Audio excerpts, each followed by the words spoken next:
نحمده ونستعينه ونستغفره ونعوذ بالله من شرور أنفسنا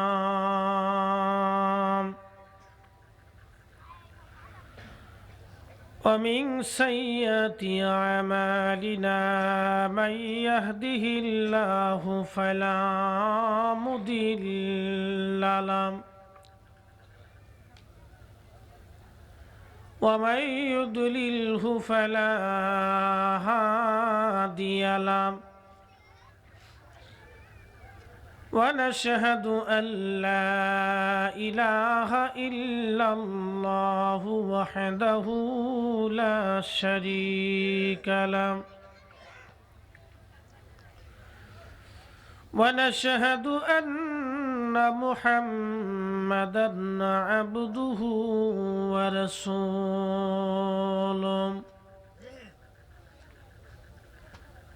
أرسله بالحق بشيرا ونذيرا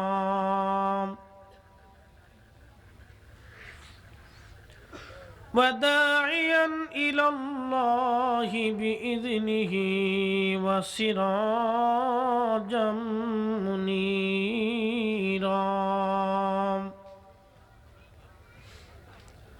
أما بعد فقد قال الله تعالى في كلامه المجيد والفرقان الحميد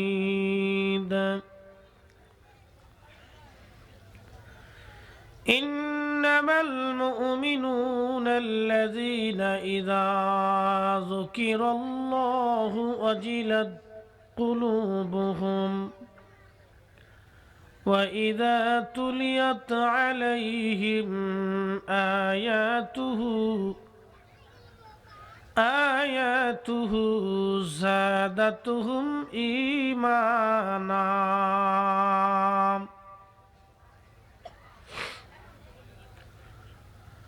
وفي آيات أخرى الذين آمنوا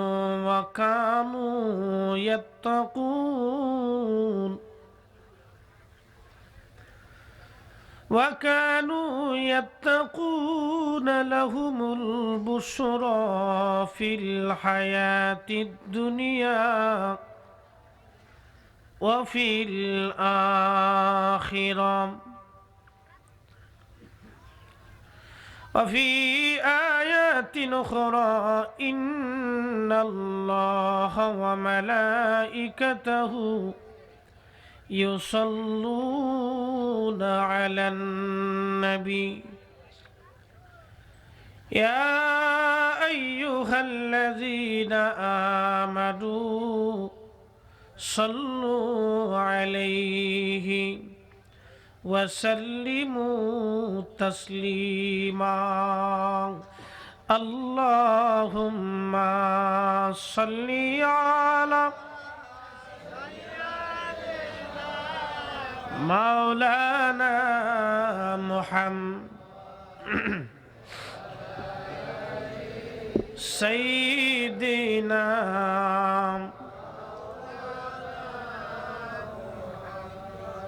জবানটা খুলে দেই জবানের মালিক আল্লাহ আল্লাহ যদি বন্ধ করে দেয় পৃথিবীর কেউ নাই আমার জবান খুলে দিবে আল্লাহর দেওয়া জবান দিয়ে দুনিয়ার অনেক কথা বলেছি হাসি তামাশা করেছি রং তামাশা করেছি বন্ধু বান্ধবের সঙ্গে কথা বলেছি নিজের ৬০ বছরের জীবনকে বাঁচানোর জন্য ব্যবসা করেছি চাকরি করেছি লেখাপড়া করেছি নিজের জীবনের সব প্রয়োজন মেটানোর জন্য জবানকে ব্যবহার করেছি আসেন জবান তো আল্লাহ দিয়েছেন আল্লাহর জিকিরের জন্য আল্লাহর পেয়ারা মেহবুবের দুরুদের জন্য আসেন জবানটা খুলে দিই ইমানি জজবানি মদিনাওয়ালাকে দুরূদ শরীফ পড়ি আর মদিনাওয়ালাকে খুশি করি জবান খুলে খুলে মোহাব্বতের সাথে আমরা পড়ি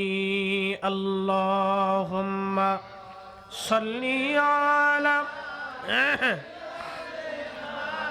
মাওলানা মুহাম্মদ ওয়া আলা আলি সাইয়্যিদিনা।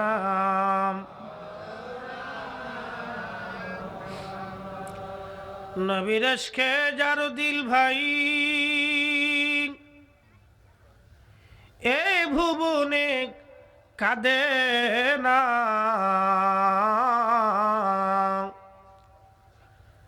নবী প্রেমে যার দিল ভাই, এই জগতে কাঁদে না। রোজ হাসরে ভাইজান তারা নবীজির দেখা পাবে না। আল্লাহুম্মা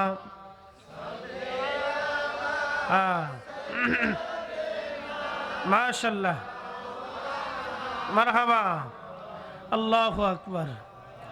ওয়া আলা আলি সাইয়্যিদিনা।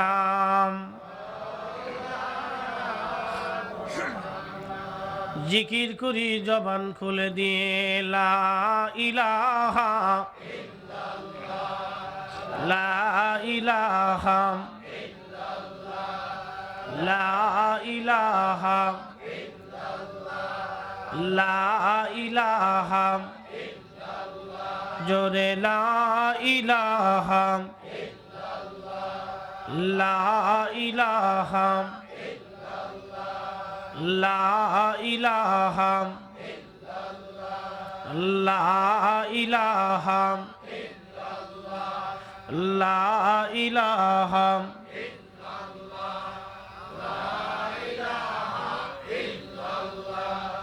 লা ইলাহা লা ইলাহা লা ইলাহা লা ইলাহা। এক মিনিট বন্ধুগণ, এই যে জিকির করা হলো, ভালো লাগছে না? কথা বলেন, ভালো লাগে না? কেন লাগে জানেন? যারা ইমানদার, যারা মুমিন, তারা আল্লাহর স্মরণ যখন আসে তখন তাদের অন্তর আল্লাহর ভয়ে কাঁপতে থাকে। সুবহানাল্লাহ বিহামদিহি। আর যারা মুমিন না, তারা ওই লটপটি চটপটি বটবটি পান বিড়ি মানকে চুবা গাছের গুড়াত বইয়ে বইয়ে খাইব, এরপরে চিন্তা করব যাই আসি যাই, যাইতে যাইতে বলতে বলতে আর নসিবে বেহেশতের বাগান হবে না। কথা বলেন ঠিক না বেঠিক? এই যুবক, আজকে হয়তো ভাবতে পারেন আপনার বয়স 30 বছর অথবা 25 বছর অথবা 20 বছর। আপনি কি কখনো হিসাব করেছেন আপনার জীবন থেকে 25টা বছর চলে গেছে? বাকি কতদিন দুনিয়াতে থাকবেন? আহা, মানুষ যদি এটা হিসাব করত তাহলে মানুষ ঘরে বসে থাকতে পারতো না, আল্লাহর জান্নাতের বাগানে এসে পড়তো। কথা বলেন ঠিক না বেঠিক? একটু গলার আওয়াজ ছেড়ে দিতে হবে, কারণ আপনারা আমাকে ভালো করেই চিনেন, আমি আপনাদেরকে ভালো করেই চিনি। আমি মুসল্লি কথা না বললে আমি ইমাম সাহেব কথা বলতে পারি না, আমার একটা বদ অভ্যাস। আপনাদের একটু আওয়াজ দিতে হবে, জিকিরের আওয়াজটা জোরে জোরে দিবেন। বলবেন লাভ কি? বন্ধু, আল্লাহ পাক নামাজের কথা কোরআন শরীফে 82 বার বলেছেন, সালাতের কথা 82 বার কোরআন শরীফে এসেছে, কিন্তু কালবের কথা আল্লাহ কোরআন শরীফে 129 বার বলেছেন। সুবহানাল্লাহ। কিসের কথা? বড় তো আমাদের মূল অসুখ কোথায় জানেননি? আমরা ওয়াজ করি, ওয়াজ কাজে লাগে না। আমরা ওয়াজ করতেছি, বেডিরা ও চালাইতেছে। আল্লাহ এগারে মেশিন একটা দিছে, একবারে রেডিও, এটা আনলিমিটেড, এটার কোনো পরিমাণ নাই, মোটামুটি শুরু হইলে চলতেই থাকে। কি কথা বলেন ঠিক না বেঠিক? পুরুষ মানুষের জবানে কথা নাই, কিন্তু তিনারা চালাইতেছে মেশিন, রেডিও চলতেছে, তাদের রেডিওর আওয়াজ আমার কানে লাগতেছে। মহিলাদের দৃষ্টি আকর্ষণ করি, আপনারা একটু চুপ হয়ে যান, কথা না বলি, ইশারায় কাজ করি। মূলত ভলেন্টিয়ার মহিলাদের ভিতরে 2-10 জন করার দরকার ছিল। মহিলারা আসবে, সিলেট অঞ্চলে গেলে মহিলারা মাহফিল আসে না, এতটা বাজ্যা ঘুমায়। আমি বললাম একদিন এক মাহফিলে লোকদেরকে, কি ব্যাপার মহিলারা আসে না? কয় না, এতটা বাড়িও আসুনি। আমি কে যায় দেখেন কে টেলিভিশন চালায় কিরণমালা দেখতেছে। ওয়াজ শুনে হুজুরগার ওয়াজ কি মহিলাদের কানের ভিতরে ডুয়ে দি মিয়া? ঢুকলে তো বাংলাদেশে কিরণমালা চলতো না। কি কথা বলেন, ঠিক না বেঠিক? এই সমস্ত চ্যানেল দেখে আমাদের দেশের মহিলারা ধ্বংসের মুখে। আজকে পত্রিকা খুললে দেখা যায়, আমি একদিন পেপার পড়তেছিলাম বাংলাদেশ প্রতিদিন, তো পেপারের এক কোণার ভিতরে লেখা স্বামী স্ত্রী হাতে স্বামী খুন। চিন্তা করলাম সর্বনাশ, এতদিন শুনলাম স্বামীর হাতে স্ত্রী খুন, এখন স্ত্রী হাতে স্বামী খুন, ব্যাপারটা কি? পরে দেখি সন্ধ্যার সময় কিরণমালা নিয়ে স্বামী আর স্ত্রীর ঝগড়া হয়েছে। ঝগড়ার এক পর্যায়ে রাত্রিবেলা দোনোজন ঘুমিয়ে পড়েছে। দোনোজন ঘুমানোর পরে রাত্রিবেলা পাকঘর থেকে বটি এনে স্ত্রী স্বামীর গলায় চালাই দিছে, যাও কুল্লু খালাস। এই তো অবস্থা চলতেছে। তাহলে বোঝা যাচ্ছে এই সমস্ত চ্যানেলগুলি দেখে, এই সমস্ত অনুষ্ঠান দেখে আমাদের দেশের মহিলারা ধ্বংসের মুখে। কথা বলেন ঠিক না বেঠিক? আমরা দাবি জানাই এই মাহফিল থেকে সরকারের প্রতি, আপনি দয়া করে তাড়াতাড়ি করে এই সমস্ত চ্যানেলগুলি বন্ধ করে দিই। আমাদের দেশের মহিলাদেরকে, মেয়েদেরকে ধ্বংসের হাত থেকে তাড়াতাড়ি বাঁচাইতে হবে। কি আপনারা রাজি? আওয়াজ তো দুর্বল। হ্যাঁ, দুর্বল কারণ কি আছে? কারণ একটা আছে, পরে কইতেছি। জোরে বলেন, আপনারা কি রাজি? কে কে রাজি হাত উঁচা করে দেখান তো। হ্যাঁ, একটু নড়াচড়া দেন। মাশাআল্লাহ মাশাআল্লাহ। এইবার সরকার নিজেই তো মহিলা মানুষ, বিরোধী দল তিনিও মহিলা, তিনারা কিরণমালার ভক্ত হতে পারে, হওয়াটাই স্বাভাবিক। সরকার বন্ধ করার আগে পারবেন নিজের বাড়ি বন্ধ করতে? এবার আওয়াজ দুর্বল, কারণ বাড়ি বন্ধ করা বড় মুশকিল। যদি টেলিভিশনের সুইচে হাত মারেন তাহলে বলবে 144 দ্বারা দাঁড়িয়ে হয়ে গেল, রান্না বান্না আজকে থেকে বন্ধ, বাপের বাড়ি চললাম, আসসালামু আলাইকুম। এই তো অবস্থা। তো সরকার কি বন্ধ করবে? নিজের বাড়ি তো বন্ধ করতে পারিনি। এই জন্য আল্লাহ পাক কোরআন শরীফে 129 জায়গায় কালবের কথা বলেছে। কালবের কথা কেন বললো? মানুষের অসুস্থ রোগ হলো একটা, এই একটা রোগ, এই একটা রোগের ডাক্তারও একজন, ঔষধও একটা। সুবহানাল্লাহ বলে। দুনিয়ার কোনো ডাক্তার এর ঔষধ দিতে পারবে না। ডাক্তারও একজন, ঔষধও একটা, মাত্র একটা প্রেসক্রিপশন, সেটা হলো আল্লাহর জিকির। জোরে বলেন, কার জিকির? আরো জোরে বলেন, কার জিকির? তো কালবের রোগের ঔষধ হলো আল্লাহর জিকির।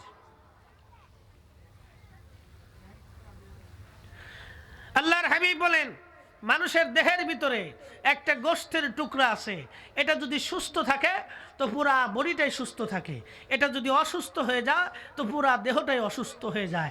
আলা ওয়াহিয়াল কলব, হে আমার উম্মতরা শুনে রাখো, সেটা হলো কলব।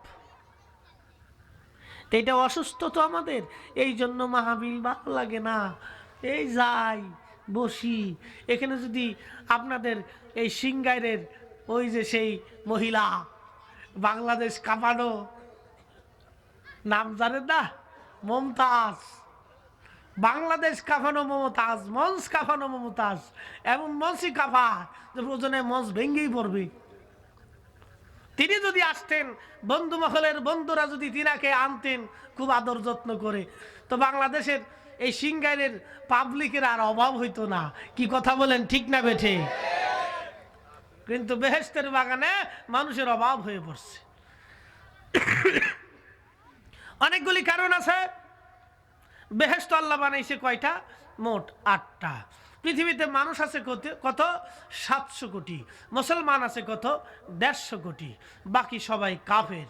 এবার বলেন, জাহান্নাম বানাইছে 8টা, জাহান্নাম বানাইছে আল্লাহ 7টা, জান্নাত বানাইছে আল্লাহ 8টা। জাহান্নামী মানুষের সংখ্যা বেশি, জান্নাতি মানুষের সংখ্যা কম, অতএব বেহেশতের বাগানে মানুষ আসবেও কম। কি কথা বলেন, ঠিক না বেঠিক?